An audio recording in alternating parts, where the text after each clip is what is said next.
The old taxi rolled to a stop in front of the hotel, its paint chipped and its frame trembling slightly from age, and the chief executive standing on the curb burst out laughing at the sight of it. He called it a heap of scrap metal that was ruining the image of his city, loud enough for the cameras nearby to catch every word of his contempt. He ordered the security guards to push the driver away from the pickup zone, never once suspecting that the quiet man behind the wheel had once protected the most important convoys in the entire country. Nolan Reed said nothing in return. He only bent down to pick up an old badge that had slipped from his jacket pocket and rolled across the pavement. At that exact moment, a long line of black vehicles slowed at the entrance, brakes hissing in unison, and a door swung open before anyone could react. The President of the United States stepped out, walked past the stunned executive without a glance, and went straight toward the man who had just been humiliated in front of everyone. Subscribe to this channel right now, because the handshake that is about to happen is only the beginning of a downfall that will shake an entire empire to its foundation. The morning over Bellwether was pale and quiet, and Nolan Reed moved around his old taxi with the same careful attention he gave every single day before starting his shift, checking the tires, the mirrors, and the brake fluid with hands that had done this work for 20 years without ever needing to be told twice. The car carried scratches along its doors and a small dent near the rear panel, yet beneath the tired paint the engine ran smoothly, and the braking system had been maintained with a precision that most mechanics never bothered to apply to a vehicle this old, because to Nolan the car was never about appearances but about the lives it carried inside it. And that morning those lives included a passenger named Dr. Maren Holt, who needed a ride to the Grand Halcyon Hotel, where the National Transportation Future Conference was about to open its doors to the world. Maren recognized him the moment she slid into the back seat, though she said nothing about the years that had passed or the career he had once held, choosing instead to ask him plainly why a man with his level of expertise was still driving a taxi through the streets of a city that barely noticed him. And Nolan answered simply that a car did not need to be beautiful in order to bring a person home safely, a sentence that settled into the quiet of the cab like something he had said to himself many times before. As they approached the hotel, the avenue had transformed into a corridor of polished limousines, gleaming electric prototypes, and reporters jostling for position beneath rows of television lights. Every inch of pavement claimed by machines built to impress rather than to endure, and the contrast between that spectacle and the worn blue taxi idling at its edge was impossible to miss. Hotel staff glanced at the old car with visible irritation, waving toward a side lane reserved for service vehicles. But Nolan calmly explained that his passenger was one of the conference's invited speakers, only to be told to wait regardless while sleeker cars were ushered through without a second look. He did not argue further, accustomed by now to the particular kind of dismissal reserved for anyone arriving in a vehicle that failed to match the polish of the surrounding event. And he simply guided the taxi toward the designated lane while Maren watched from the back seat with quiet disapproval at how easily people decided someone's worth based on nothing more than the paint covering their car. Inside the crowd of cameras and assistants, Sterling Ashcroft IV strode forward with the practiced confidence of a man who had never once doubted his own importance, preparing to unveil his company's newest creation, a self-driving vehicle named Apex One, to an audience that had already decided to be impressed before the unveiling even began. It was in that moment, glancing past the rehearsed staging of his own product reveal, that Sterling's eyes landed on the scratched blue taxi parked just behind his gleaming backdrop, and his expression shifted from practiced charm into something colder within the span of a single breath. The cameras had already begun panning across the row of polished vehicles assembled for his unveiling, and the presence of one dented, ordinary car sitting so close to that carefully arranged display felt to him like a stain on something he had spent months perfecting, a small detail that threatened to undercut the image of flawless progress he intended to sell to the entire nation that morning.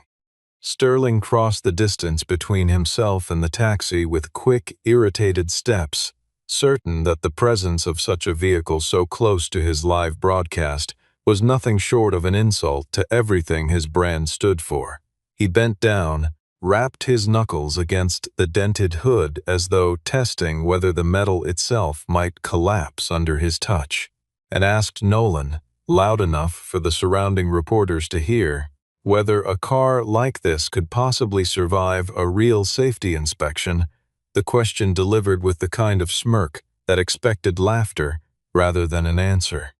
A small cluster of assistants standing nearby began laughing before Nolan had even finished answering, eager to align themselves with whatever opinion their employer offered first. And one junior reporter lowered his camera slightly, sensing that something about the exchange felt crueler than the light-hearted moment. Sterling clearly intended it to be for the cameras still rolling behind him. Nolan replied evenly that the taxi had just passed inspection and that its braking system outperformed several of the newer models currently on display, a statement so calm that it seemed to catch Sterling off guard for a brief second before he recovered with an even louder laugh, telling the gathered crowd that this was simply the comforting delusion of a driver who could never afford anything better. Assistants and a handful of reporters chuckled along, eager to stay on the good side of a man who controlled advertising budgets larger than most television networks, and Sterling pressed further, declaring that vehicles exactly like this one were the very reason the country needed to hand its entire transportation system over to companies like his. He turned to the hotel manager and ordered the taxi removed from the premises entirely, his voice carrying the casual cruelty of someone accustomed to having every inconvenience disappear the moment he raised his voice. And for a moment it seemed as though Nolan would simply be pushed aside without another word. Then Marin stepped out from the back seat, calmly stating that Nolan was her personal driver for the conference, a fact that visibly unsettled Sterling for the briefest instant before he masked it behind a remark about maintaining proper standards for such an important event. As the staff prepared to tow the old taxi away, Nolan's attention drifted toward the Apex One parked nearby, where a faint, irregular whine was coming from somewhere near its front wheel assembly, a sound most people in that crowd would never have noticed, but one that immediately set off every instinct Nolan had spent decades sharpening. He studied the sensor housing, the diagnostic display flickering on a nearby technician's tablet, and the subtle hesitation in the brake response during a routine systems check, then quietly told Sterling that the vehicle should not be driven in its current configuration. Sterling rounded on him with open scorn, demanding to know what qualifications a taxi driver could possibly hold to critique a machine worth hundreds of millions of dollars in research and engineering, his voice rising just enough that nearby cameras began drifting toward the unexpected confrontation. Nolan did not raise his own voice in return. He simply pointed toward the Apex One and said that if it ran in its current state, it would fail to stop exactly when stopping mattered most, a sentence delivered with such quiet certainty that even some of the engineers standing near the display exchanged uneasy glances with one another, glances that lingered far longer than Sterling seemed to notice as he turned back toward the cameras to continue his presentation. Sterling, sensing an opportunity to embarrass the stranger publicly rather than simply dismiss him, demanded that Nolan explain himself in front of the assembled engineering team, certain that whatever followed would only make him look foolish. Nolan calmly described how the wheel speed sensors were transmitting signals out of sync with the central control unit, and how a redundancy layer appeared to have been deliberately disabled to make the vehicle accelerate more smoothly during demonstration runs. Details so specific that one young engineer near the back, Tessa Monroe, stiffened almost imperceptibly because she recognized every word of what Nolan was describing as something she herself had warned about for weeks. She glanced quickly toward Sterling, then back toward the stranger in the worn jacket who had just described, in under a minute, the exact failure she had spent 3 separate reports trying to explain to people who refused to listen. And for the first time in months, she felt something close to relief mixed with a sharp, uncomfortable fear of what might happen next. Sterling cut him off before anyone else could react, insisting that Nolan was simply repeating technical buzzwords picked up from some online forum, then mocked the old taxi once more, asking aloud why a supposed mechanical genius was still earning his living off a meter mounted on a dashboard rather than off real engineering work. Nolan revealed nothing about his past in response, choosing instead to simply ask that the system be checked thoroughly before anyone climbed into the vehicle again, a request so reasonable that it only seemed to irritate Sterling further. Determined to turn the moment into entertainment for the cameras, Sterling proposed a public challenge, suggesting that if Nolan truly believed his battered old taxi was safer than a flagship product representing years of innovation, he should bring it up onto the display platform so the reporters could enjoy a proper laugh at his expense.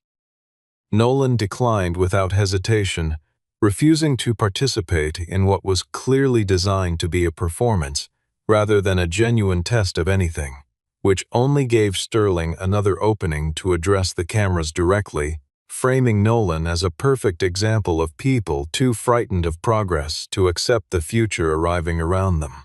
Grant Holloway, the hotel manager eager to please his most prestigious client, confiscated Nolan's temporary access pass and ordered him behind a rope line, separating staff and drivers from the main entrance, treating the entire exchange as settled business.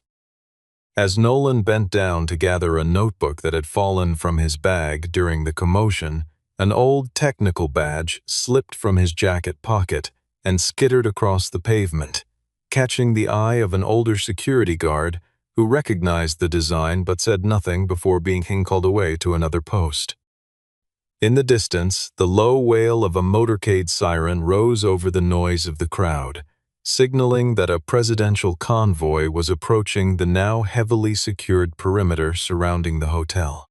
Sterling straightened his jacket and smiled with unmistakable satisfaction, fully convinced that the convoy's arrival was meant to witness the unveiling of his greatest achievement, rather than anything connected to the man he had just spent the last several minutes humiliating in front of an audience of strangers. He turned briefly toward his assistants and instructed them to make sure the cameras captured his greeting with the arriving officials from the best possible angle, already imagining the headlines that would follow once the president arrived to praise the future of transportation standing right there on the platform behind him. Never once, considering that the man he had just shoved behind a rope line might be the reason the convoy had slowed at all. The motorcade eased through the security checkpoint with practiced precision, forcing the assembled crowd back several steps as black vehicles rolled past in tight formation toward the hotel's main entrance, and Sterling adjusted his tie one final time before stepping into position to deliver the welcome speech he had rehearsed countless times that week.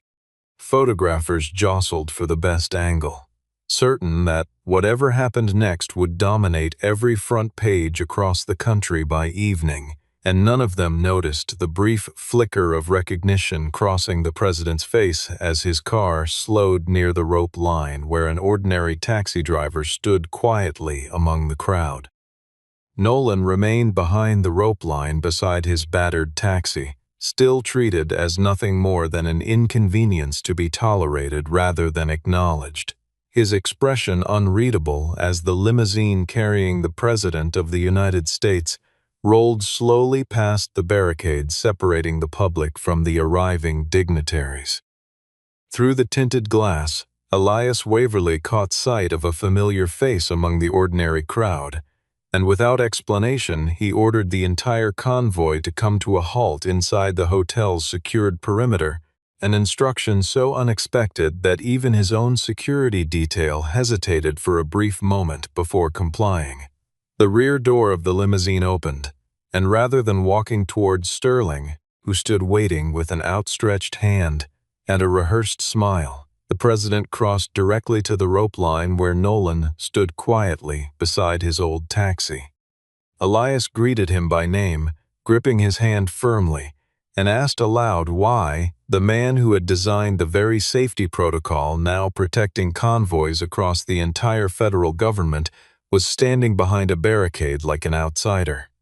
The surrounding crowd fell completely silent, and those who only minutes earlier had been laughing at Nolan's expense now stood frozen, uncertain how to process what they were witnessing unfold in front of them. Sterling attempted to insert himself into the conversation, introducing himself quickly and explaining that Nolan was merely the driver for one of the conference attendees, a claim the president addressed without hesitation by revealing that Nolan Reed had once saved his life when a brake failure struck his own motorcade along a mountain pass years earlier. He went further, explaining that improvements Nolan introduced afterward had prevented several similar incidents since, despite Nolan repeatedly refusing any public recognition for the work he had done. Elias glanced toward the old blue taxi parked just beyond the rope line, recognizing it immediately as the very vehicle Nolan had restored himself years before, and remarked that he would trust riding inside that car far more than inside anything that had not yet passed beneath Nolan's careful inspection. Marin, standing nearby, seized the opening to mention that Nolan had just warned everyone present about a critical flaw in the Apex One, a statement that instantly drained every trace of confidence from Sterling's expression. The president turned toward Sterling directly, his voice calm but unmistakably firm, and asked him plainly whether he had verified Nolan Reed's warning yet. A question that left Sterling searching for words in front of every camera now pointed squarely at him, the silence stretching long enough that even his own assistants began shifting uncomfortably at the edges of the crowd. Sterling recovered quickly, thanking Nolan with exaggerated warmth and announcing to every reporter within earshot that his company would review the vehicle out of an abundance of caution, transforming the entire incident into a carefully staged moment of cooperation between tradition and innovation before the cameras could capture anything resembling genuine embarrassment. The instant the president disappeared into the hotel, however, Sterling's demeanor shifted completely, and he immediately instructed his communications team to release a statement describing Nolan as nothing more than an old acquaintance of the president rather than any sort of credentialed expert whose opinion deserved attention. He pressured Grant Holloway to erase the security footage capturing his earlier insults toward Nolan, and he directed Blaine Caldwell, his legal counsel, to quietly investigate Nolan's finances and personal history in search of any leverage that might neutralize the threat he now represented.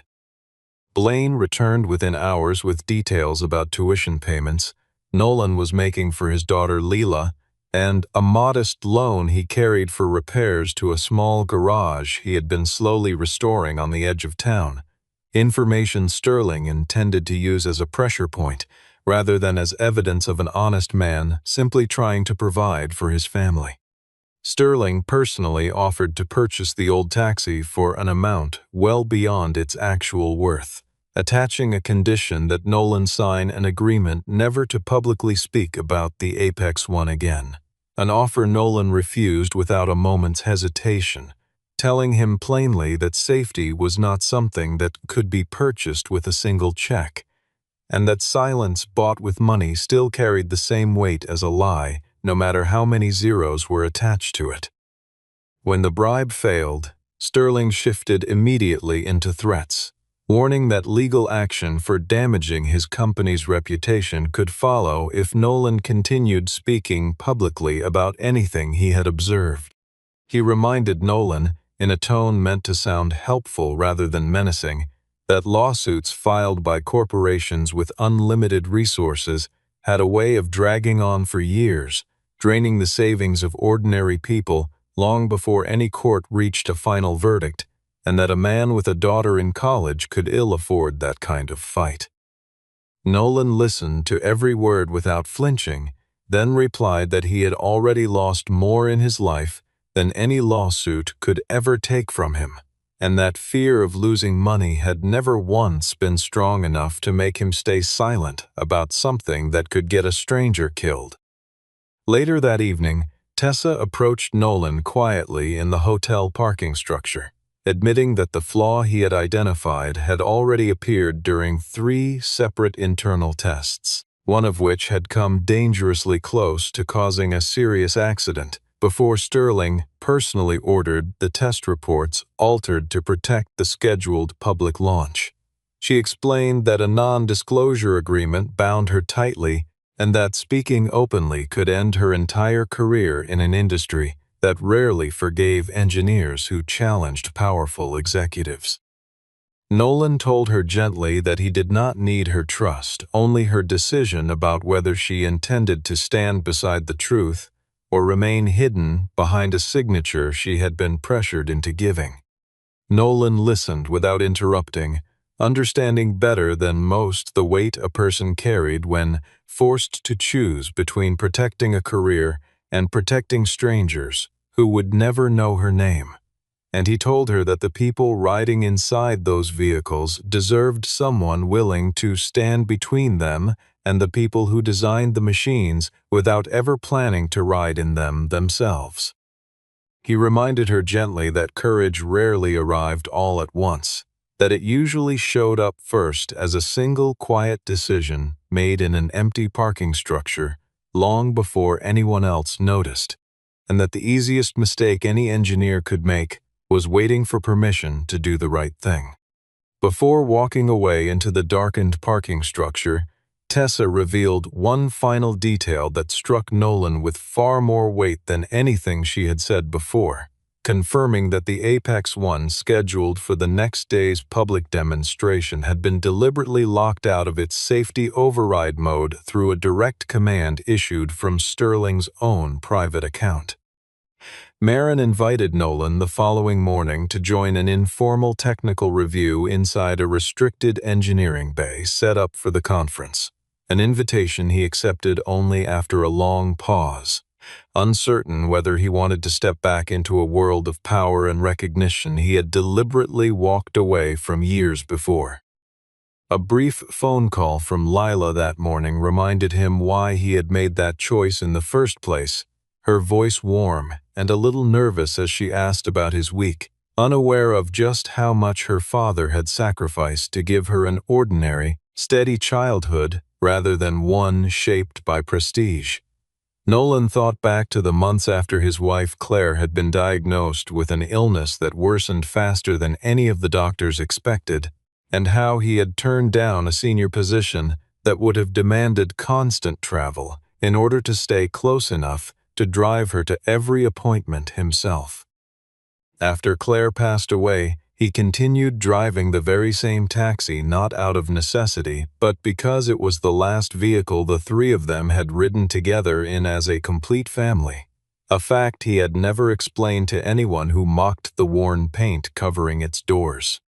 He remembered small things most people would have forgotten by now, the particular way Claire used to rest her hand against the window during long drives. The sound Lila made as a child whenever the engine idled too long at a red light, and the quiet certainty he felt every time he climbed behind the wheel that he was still keeping a promise made long before either of them had any reason to need one.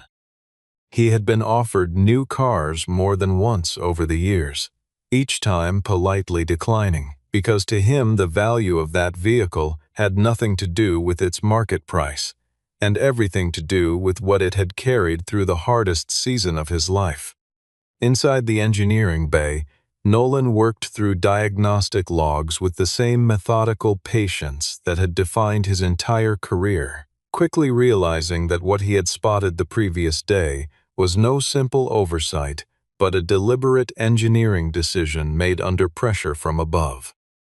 The vehicle's braking architecture had originally been designed with 3-layered safety systems, yet 2 of those layers had been intentionally disabled to make the car respond faster and look more impressive during public demonstrations, while internal reports had been quietly rewritten to hide any sign of brake failure occurring under conditions of sensor interference. Nolan explained calmly to Marin that the technology itself was not the danger. The arrogance of the executive overseeing it was the real threat sitting inside every vehicle bearing his company's name, a distinction that made the days ahead far more dangerous than either of them had first anticipated. Marin immediately moved to convene an emergency review before the scheduled public test run could proceed, but Sterling used every ounce of his influence to insist the event continue as planned, claiming that any cancellation would cost billions of dollars in investor confidence overnight. He called in favors from members of the conference organizing committee, reminding several of them privately about contracts and donations his family had provided over the years, pressure that quietly shifted at least 2 votes in his favor before the review committee had even finished gathering its evidence. Marin recognized exactly what was happening but refused to back down, insisting that no amount of financial pressure could be allowed to outweigh the safety of everyone scheduled to stand near that vehicle the following day. Vivian Blackstone, chair of the company's board, sided with Sterling at first, more concerned with protecting the stock price than with questioning a man whose family name had built much of the company's reputation over decades. Just as the review team prepared to access the original testing servers for confirmation, Nolan discovered that the most critical set of data had been deleted only minutes earlier, erased so quickly that whoever ordered it clearly understood exactly what was at stake. Sterling called an unscheduled press conference that same afternoon, framing the entire controversy as the work of an opportunistic taxi driver attempting to exploit a chance encounter with the president for personal attention and financial gain. He released selective portions of Nolan's professional history, emphasizing how many years had passed since he had formally worked in the field, hoping to plant doubt about whether his expertise still held any relevance in a rapidly advancing industry. News outlets began debating openly whether Nolan deserved to be taken seriously at all, unable to ignore the handshake everyone had witnessed, but unwilling to dismiss Sterling's carefully worded framing either. Panels of commentators spent entire segments dissecting whether a man could remain a credible expert after stepping away from an industry for so many years, while others pointed out that the president himself had vouched for Nolan's record without hesitation, and the resulting confusion left much of the public undecided about who actually deserved their trust in the matter. Unable to deny what the cameras had captured, Sterling shifted his strategy, publicly praising Nolan's past contributions while quietly insisting his current judgment could no longer be trusted. Blaine Caldwell delivered one final settlement offer to Nolan that evening, including a significant sum of money, a fully renovated garage, and complete tuition coverage for Lila in exchange for his silence, an offer Nolan tore in half without raising his voice or making a single threat in return.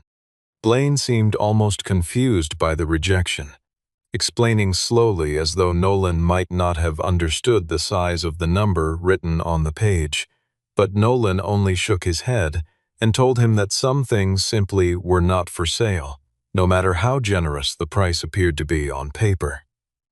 He added that he had already built a life out of less than what most people considered comfortable, and that trading his daughter's respect for a number on a check was a debt he had no intention of ever repaying.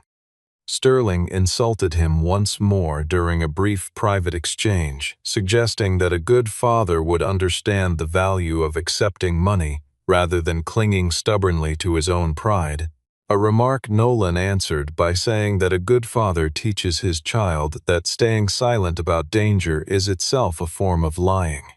Tessa disappeared from the conference grounds shortly afterward, leaving both Nolan and Marin uncertain whether she had lost her nerve entirely and decided to protect her own career instead of speaking the truth.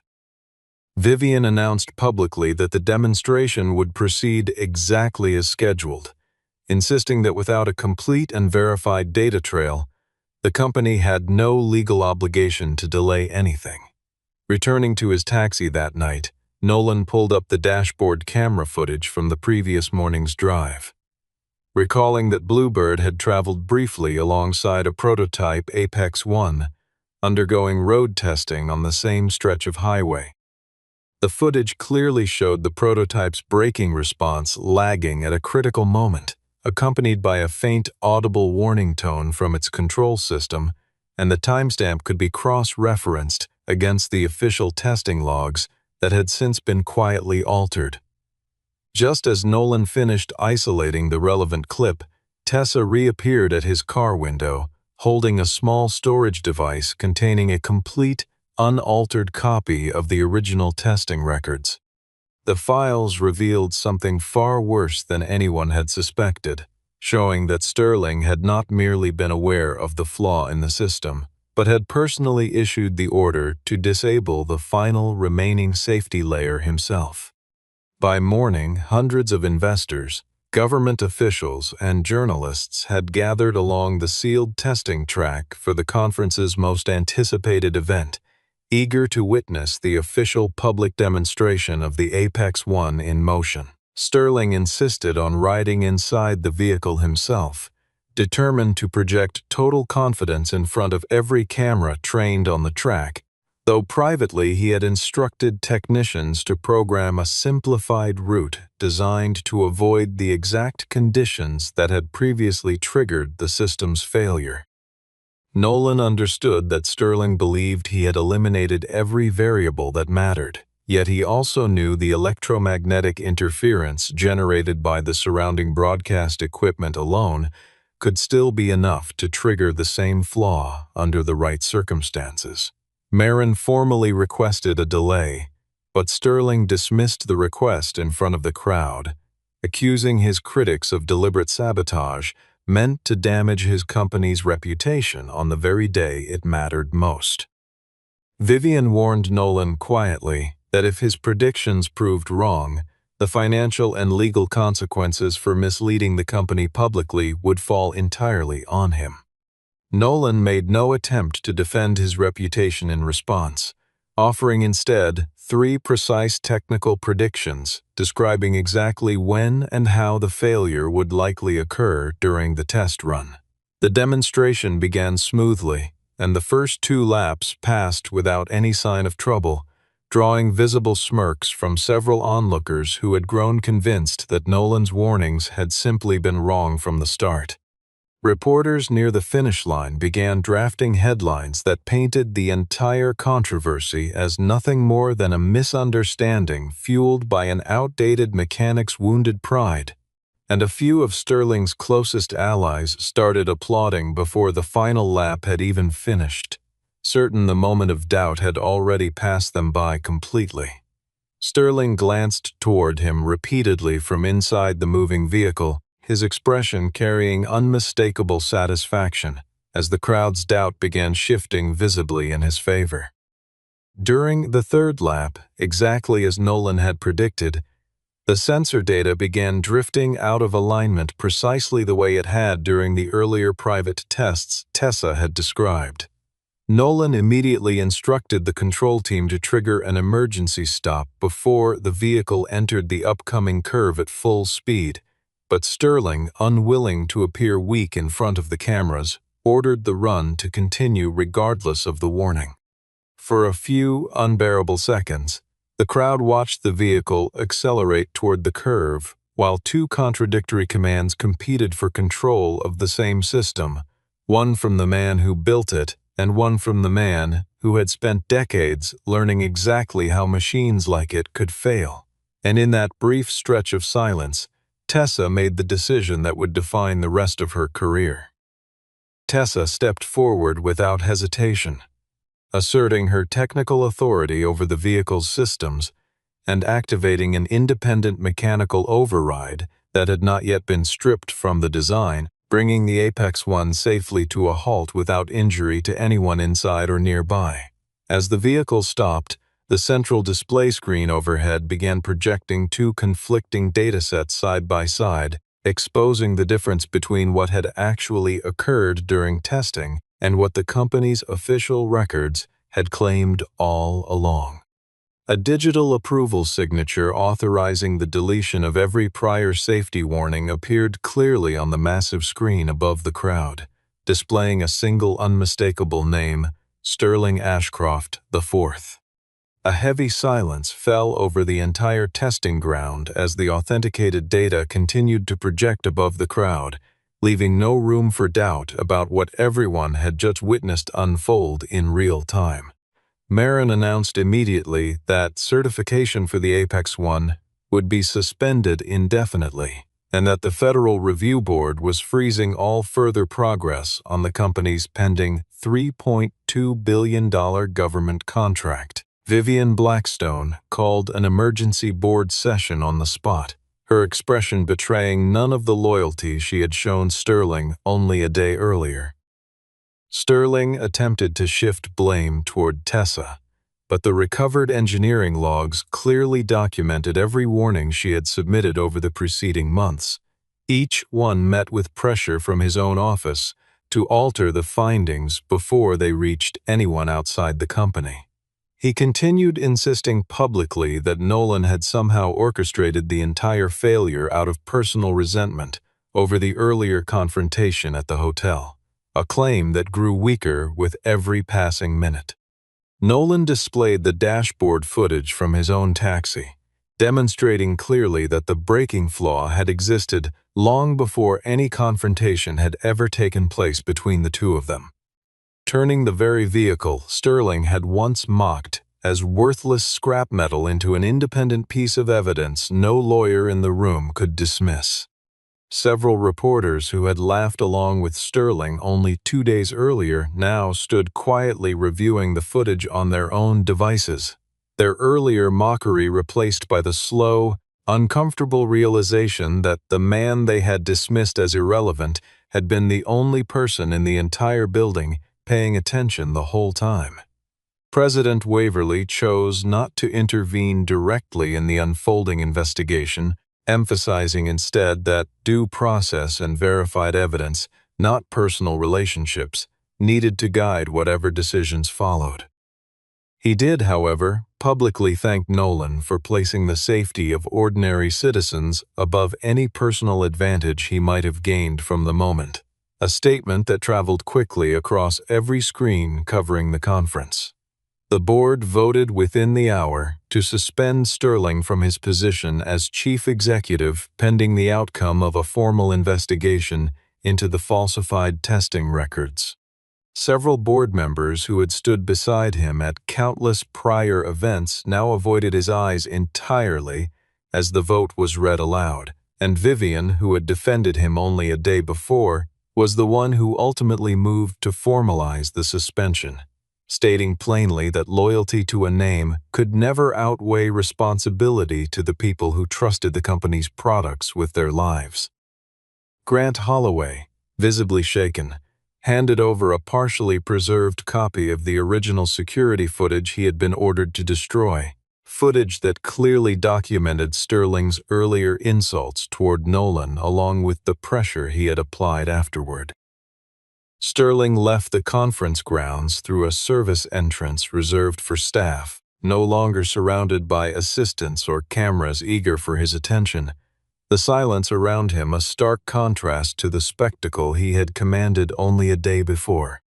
As he passed the old blue taxi parked near the exit, Sterling caught a brief glimpse of his own reflection in the scratched and faded paint, and Vivian, standing nearby, turned to offer Nolan a position of real influence within the company, an offer whose answer surprised everyone listening.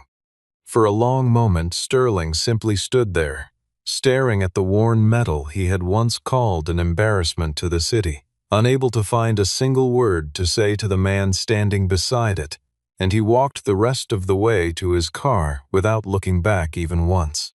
Vivian formally proposed that Nolan accept the role of Chief Safety Officer at Ashcroft Mobility, accompanied by a substantial salary and a level of authority few outsiders were ever offered, but Nolan declined the position itself, explaining that he had no interest in becoming a symbol used to repair a damaged corporate image. He agreed instead to serve as an independent advisor, on the firm condition that the company commit publicly to protecting anyone who raised safety concerns and to releasing every future safety report without alteration or delay. Tessa was placed in charge of a newly formed engineering review team operating under independent oversight, finally given the authority to act on warnings rather than bury them to protect a launch date. Grant Holloway approached Nolan privately to apologize, admitting that he had chosen to serve power rather than treat another human being with basic decency, an apology Nolan accepted quietly without using the moment to humiliate him in return, simply noting that respect mattered most when it was given to someone who had nothing to offer in exchange. President Waverly extended an invitation for Nolan to attend a formal recognition ceremony, but Nolan asked instead for something small and private, free of cameras or public spectacle of any kind. A new transportation safety fund was established shortly afterward, dedicated to training mechanics and drivers from communities that rarely had access to opportunities inside the industry, funded in part by Nolan's own first advisory payment, which he used to open a small repair shop he named Bluebird Safety Works. The shop grew slowly over the following months, filling with young apprentices eager to learn from a man whose name had briefly appeared on every news broadcast in the country, though Nolan rarely spoke about any of it unless one of them asked directly, preferring instead to teach the same quiet lessons about patience and attention to detail that had carried him through every difficult chapter of his own life. Lila visited her father not long after everything had settled, and noticed a framed photograph of him shaking hands with the president tucked inside a drawer rather than displayed anywhere on the wall, a detail that told her everything she needed to know about how little he cared for recognition. Nolan continued driving the taxi several shifts each week regardless of his new responsibilities, unwilling to let go of the ordinary rhythm of life that had carried him through the hardest years of his past. In the final quiet morning of the story, he pulled Bluebird up to the entrance of the Grand Halcyon once more, and a new young attendant rushed forward to open his door, addressing him formally as Mr. Reed before he had even stepped out of the car. Nolan smiled and gently asked the young man to simply call him Nolan, nothing more and nothing less, before pulling away from the curb and disappearing into the steady flow of morning traffic. The scratched paint along the doors remained exactly as it had always been, yet not a single person watching him drive away that morning would have dared to judge the man behind the wheel by the surface of the car carrying him forward. Years of quiet work had taught him that the loudest voices in any room rarely belonged to the people worth trusting, and that the truest measure of a person's worth was never found in the polish of what they owned, but in what they were willing to protect when no one else was watching. The taxi rolled down the avenue exactly as it had 1,000 mornings before, ordinary to anyone who did not know its history, and entirely unforgettable to anyone who finally did. Oh, there it is. Oh! Oh! Oh! Oh! Oh! Holy fuck. No ill will, I beg. I'm merely my brother's eyes and ears. I feign My heart loyalty to guard this path fucking from the racing. Bear's order. Holy Destiny is fuck. bleak and Huh? stark. In its grip, What you mean? we share the mark. That was the second phase. The Guanyin temple now lies in cinders, yet the elder soul endures. Holy fuck. The root of greed ever fosters the stem of suffering. Better to forget the thing That's it, right? you That was the second phase, right? seek. Holy fuck. Holy The fuck. 3 bells. Oh. Have you seen them all? Thank you guys. W's in the fucking Do chat. Thank you, too Van, for the donation. desire that which they ceaselessly hold dear? Pops back out and kills me. No! Oh. Three bells were set That felt good to beat. since the Black Wing Choir's return, yet no one is alive. So where should I go? W's. Thank you. W's in the fucking chat. UAGS. Thank you for the follow. The bells Nick's the only one that gave me a little W, bro. temples burning. His words sound like truth to me, little monkey. The lie's still popping, bro.